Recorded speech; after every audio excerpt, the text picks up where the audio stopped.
Ah, eh bien, ça, c'est sûr et certain qu'on a encore fait preuve de nonchalance dans une fin de match aussi qui était assez compliquée pour le Real Madrid. Mais c'est vrai que le plus important, ça reste cette victoire, surtout après 2 ou 3 matchs sans gagner. On espère justement que ce sera un Real Madrid qui repartira sur un bon rythme. Buenas a todos y a todas, j'espère que vous allez bien. C'est Bakikune des Madrid. On se retrouve pour une nouvelle vidéo à propos du Real comme d'habitude. Et surtout là, par rapport à la 5e journée de cette phase de championnat de la Ligue des Champions, avec une fin de match qui s'est plutôt bien passée pour le Real Madrid, qui aura fini par obtenir une victoire face à l'Olympiakos. Et par rapport à ça, Los Chavales, on va débriefer sur ce match-là. Vamos! Eh bien, Los Chavales, un plaisir, vous vous en doutez forcément, après une victoire, qu'elle soit difficile ou non. Pour le coup, elle était plutôt difficile puisque c'est un Real Madrid qui s'est rendu cette fin de match assez difficile face à l'Olympiakos. On le sait parce que toute compétition confondue, c'est un Real Madrid qui n'avait pas gagné depuis plus de 3 matchs, ou 3 matchs exactement. Voilà, il fallait éviter justement de continuer à rester enfoncé, on va dire, dans un mauvais rythme. Il fallait sortir de cela. C'est ce que le Real Madrid a réussi à faire. On aurait aimé que ça soit fait avec la meilleure des manières de la première à la 90e minute. Malheureusement, ça n'aura pas été le cas. Mais comme on le disait, le plus important, c'est cette victoire en Champions League sur cette 5e journée de la phase de championnat qui reste bien sûr très très importante d'un point de vue psychologique et surtout d'un point de vue comptable. Donc par rapport à ça, on le sait, il y avait un contexte assez difficile pour le Real Madrid dans ce match face à l'Olympiakos. Donc c'était beaucoup plus au niveau de l'équipe. On avait vu notamment tous les absents dans cette équipe du Real Madrid, déjà sur la liste des joueurs convoqués, où il manquait quasiment tous les défenseurs centraux, à l'exception de Raúl Asensio qui lui était présent, mais Militão, Alaba ou encore Rudiger, même Dinaysen étaient donc tous les 4 forfaits. Carvajal l'est aussi depuis un moment. On a Mastantuono qui n'était pas encore apte pour jouer. On avait cette bonne nouvelle, c'était le retour d'Aurélien Tchouaméni. J'oublie pas aussi l'absence de Thibaut Courtois qui était remplacé par André Lounine. Donc voilà, pas mal de mauvaises nouvelles pour le Real Madrid, quand il y avait eu aussi cette nouvelle qui était annoncée comme quoi Jude Bellingham souffrirait donc d'une surcharge musculaire. Donc on doutait justement de sa présence ou non dans le 11 de départ du Real Madrid pour ce match face à l'Olympiakos.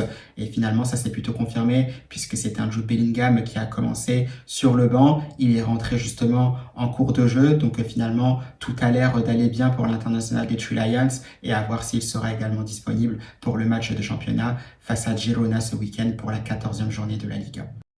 Donc voilà, entre bonnes et mauvaises nouvelles pour le Real Madrid, on le sait, ça va être très difficile face à cette équipe de l'Olympiakos d'un point de vue défensif, puisque juste après, il y a ce 11 de départ qui sort pour le Real Madrid, donc concocté par Xabi Alonso. On a l'air de repartir un peu sur un 4-4-2 en losange, avec la nouveauté, c'est qu'on avait Carreras dans l'axe avec Raúl Asensio. On pensait peut-être que ça pouvait être Tchouaméni dans l'axe. Finalement, Tchouaméni a été maintenu en sentinelle devant la défense.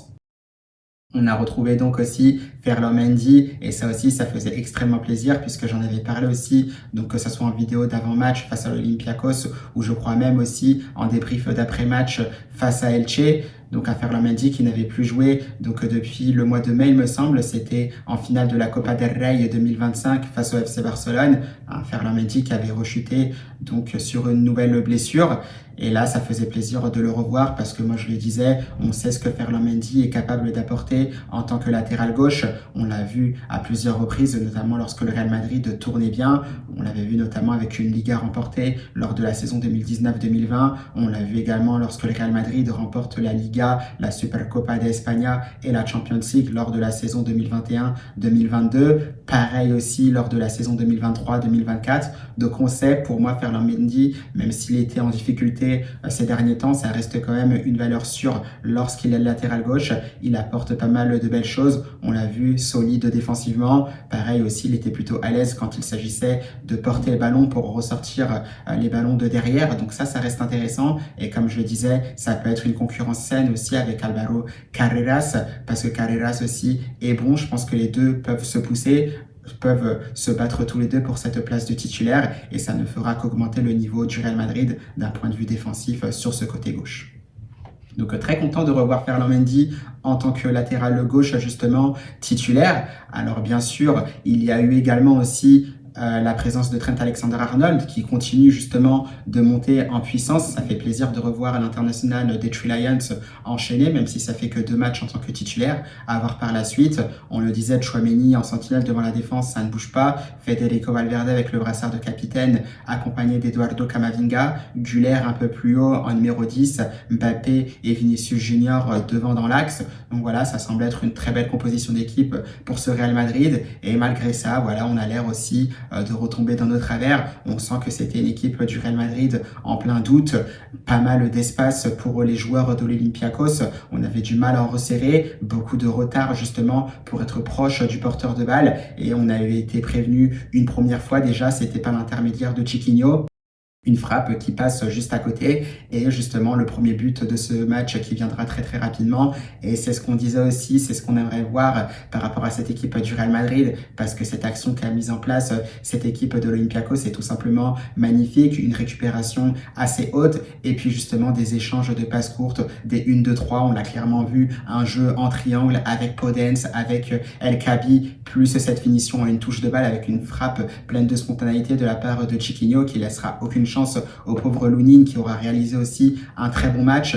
Donc voilà, un Olympiakos qui va mener logiquement 1-0 face à cette équipe du Real Madrid. Et là, tu peux te dire attention parce que tu es déjà dans le doute, tu as du mal à être cohérent dans les ressorties de balles parce que c'est une équipe de l'Olympiakos aussi qui était clairement consciente du fait que le Real Madrid était assez faible défensivement, encore plus avec une défense remaniée. Donc c'est une équipe de l'Olympiakos qui n'a pas hésité à mettre cette pression dès le début de match sur le Real Madrid dans les 15 premières minutes. D'ailleurs, le premier but interviendra dans les 15 premières minutes, mais cette action léchée justement avec Chiquinho, avec Podence, avec El Khabi, c'est magnifique parce qu'il y a eu pas mal d'actions collectives, des échanges de passes, on joue les uns pour les autres et justement ce superbe but qui viendra. C'est vrai que c'est ce qu'on aimerait voir, ce qu'on voit pas assez souvent chez cette équipe du Real Madrid, beaucoup d'échanges de passes dans le dernier tir adverse pour se mettre en position de tir, pour créer tout simplement de superbes actions. Je suis sûr et persuadé que c'est justement le type de jeu que Xabi Alonso aimerait prôner du côté de son Real Madrid. Force est de constater qu'il faudra être un peu plus patient, mais cette action de l'Olympiakos, elle était vraiment superbe et pour le coup, c'est un golazo.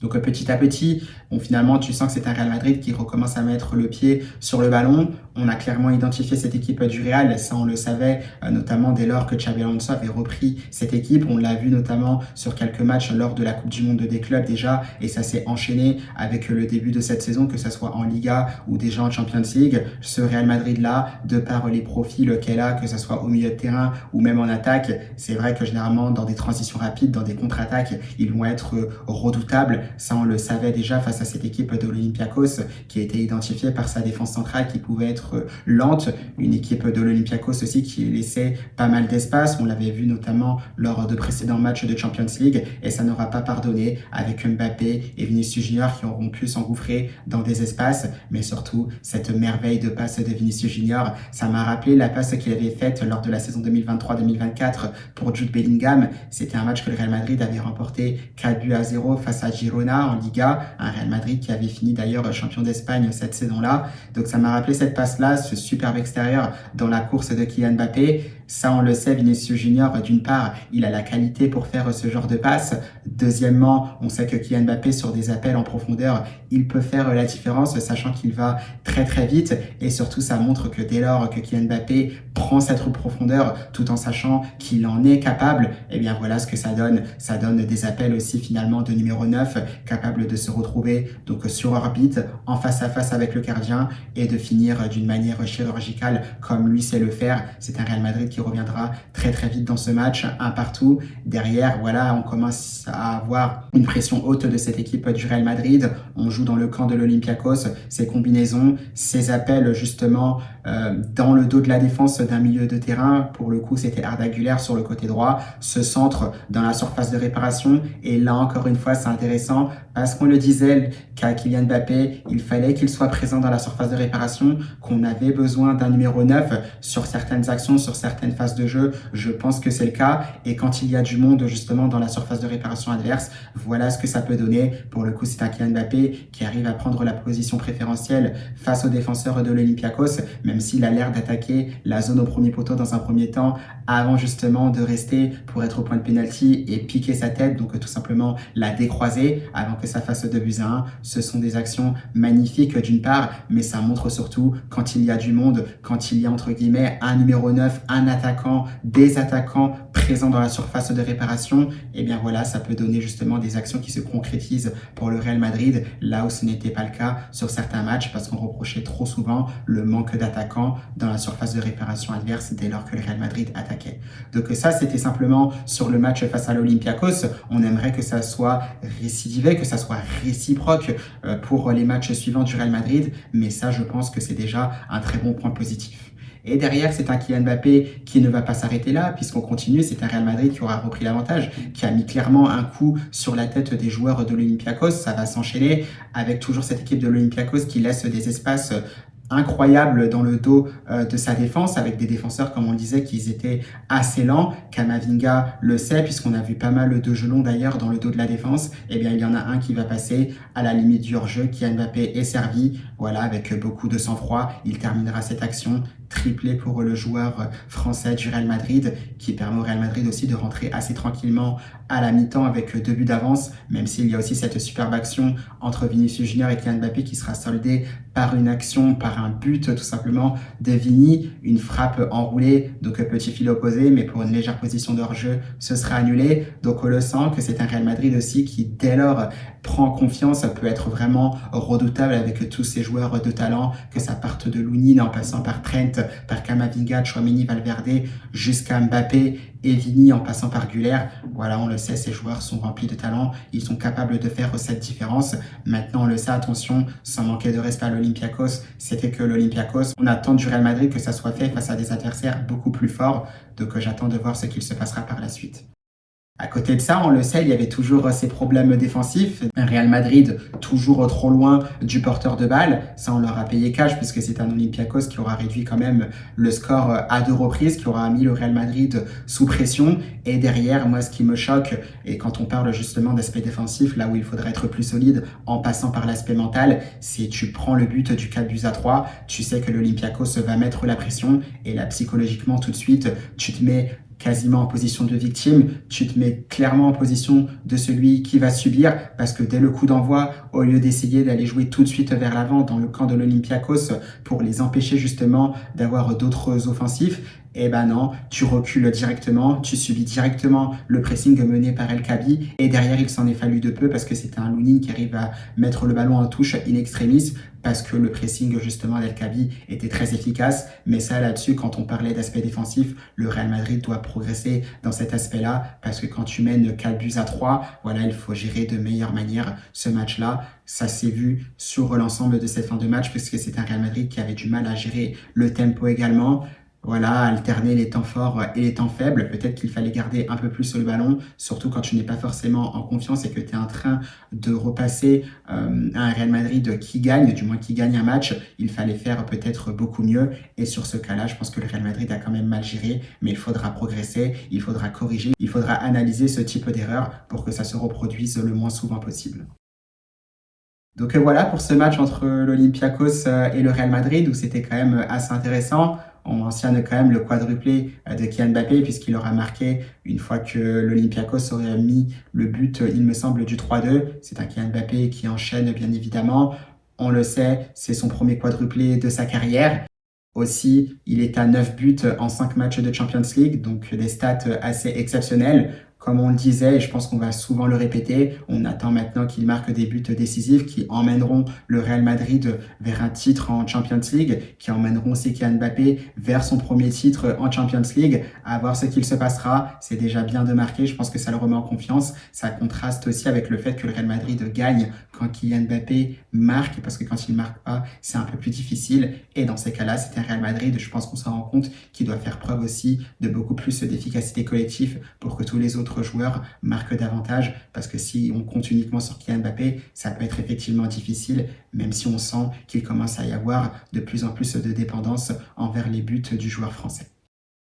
À côté de ça, très belle performance de la part de Vini Junior. J'attends justement qu'il soit beaucoup plus régulier parce que quand il est comme ça, c'est tout simplement exceptionnel. La capacité de débordement, la capacité à déstabiliser l'équipe adverse, les prises de balles qui font très très mal. Il a mis aussi un très joli but, même s'il a été annulé. Et cette passe surtout qui montre qu'il est capable de s'entendre avec Kylian Mbappé. Alors certes, derrière, ce n'est que sur une passe, mais on aimerait qu'il y ait beaucoup plus de 1-2, beaucoup plus d'échanges avec un troisième, un quatrième joueur, que ce soit Bellingham, voire même Güler. On attend qu'il y ait plus de combinaisons, mais dans tous les cas, match très intéressant de la part de Vini Junior.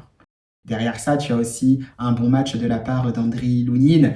Même s'il a été abandonné par sa défense, il a fait quand même 2-3 belles parades. Ça, là-dessus, Lounine, je pense que malgré tout, ça reste l'avenir du Real Madrid si jamais on n'avait plus Thibaut Courtois. Je pense qu'il est prêt aussi à prendre le relais parce qu'il montre aussi de belles certitudes. Par rapport à Thibaut Courtois aussi, c'est vrai que Lounine est beaucoup plus à l'aise dans les ressorties de balles. On voit quand même qu'il a un très bon jeu au pied. Donc ça aussi, c'est très très intéressant de parce que Xabi Alonso aussi recherche. Donc à voir ce qu'il se passera autour de Lounine. Mais ses parades étaient très très intéressantes. Malheureusement pour lui, il encaisse 3 buts dû à la passivité de la défense du Real Madrid. Donc voilà, très très intéressant. Que dire aussi de Trent Alexander-Arnold, sa relance aussi, sa qualité de passe, que ce soit en jeu long ou en jeu court. On l'a vu plusieurs fois sur des renversements pour Vinicius Junior. Donc c'était carrément des diagonales donc à l'opposé. Donc là-dessus, voilà, elle monte en puissance. Moi, ce que j'aimerais, c'est qu'il y ait beaucoup plus de présence dans la surface de réparation adverse du joueur du Real Madrid, parce que la qualité de centre qu'a Trent Alexander-Arnold, ça va faire énormément de bien aux offensifs du Real Madrid. On a déjà eu quelques extraits face à Elche où il donnait tout simplement de très bons ballons. Donc j'attends voir ce que Trent Alexander-Arnold pourra continuer à faire par la suite. Mais là-dessus, il faut se servir des qualités qu'il a. Il faut vraiment en tirer profit parce que c'est un Real Madrid qui peut devenir aussi beaucoup plus dangereux s'il varie ses attaques. Donc voilà, c'était assez pas mal au niveau de ce match-là. C'est vrai que derrière, il y a eu Arda Güler qui était un peu moins dedans. C'est vrai qu'on l'a vu un peu moins disponible, des pertes de balles, voilà, qu'il n'a pas forcément l'habitude de faire. Des passes aussi, des dernières passes ou des passes clés qu'il pouvait faire, notamment une à Kylian Mbappé, où il se relâche un peu trop, il fait preuve un peu de nonchalance. Quand on parlait justement de nonchalance dans cette équipe du Real Madrid, on l'a vu parce que Xabi Alonso s'est également agacé suite à cette passe plutôt facile pour un joueur comme Güler qui a été raté parce qu'il aurait dû faire beaucoup mieux.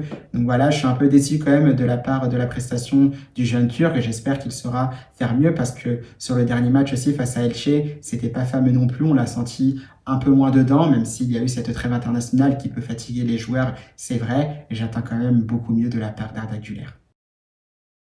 Ferland Mendy, on le disait aussi, très très bon retour, donc là-dessus, il n'y a rien à dire, à surveiller. Ferland Mendy aussi très très bon, donc là-dessus il n'y a pas grand chose à dire.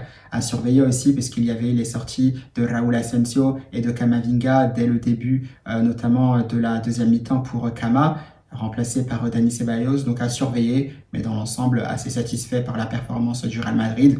Comme je disais, j'aurais bien aimé voir aussi des joueurs comme Gonzalo ou Hendrick. Xabi Alonso a préféré garder Mbappé et Vinicius Junior devant pendant tout le match. Donc voilà, c'est peut-être les changements aussi que j'aurais apportés. Mais dans tous les cas, on va se contenter de ce qui est fait pour le Real Madrid, c'est-à-dire cette victoire, 3 points de plus, un Real Madrid qui totalise 12 points dans cette phase de championnat de la Champions League. Ça sent bon, déjà pour être qualifié quoi qu'il arrive, pour continuer l'aventure en Champions League, que ce soit en tant que barragiste ou pour espérer une place directe pour les huitièmes de finale. Donc à voir ce qu'il se passera de ce côté-là. Mais pour être dans les 8 premiers, le Real Madrid a quasiment son destin entre les mains puisqu'il ne reste plus beaucoup de matchs maintenant. Il reste la 6e journée, la 7e et la 8e. Et le prochain rendez-vous dans cette Champions League, ce sera face à Manchester City, justement pour cette 6e journée. Gros match, gros rendez-vous avec des gros joueurs. Mbappé face à Haaland, Doku face à Vinicius Junior, Güler face à Cherki, Bellingham face à Bernardo Silva ou face à Tijani Reinders, Donnarumma face à Thibaut Courtois. Donc ce sera bien évidemment un gros match avec de très grands joueurs, de grands entraîneurs évidemment sur le banc, 2 entraîneurs espagnols, tiki-taka.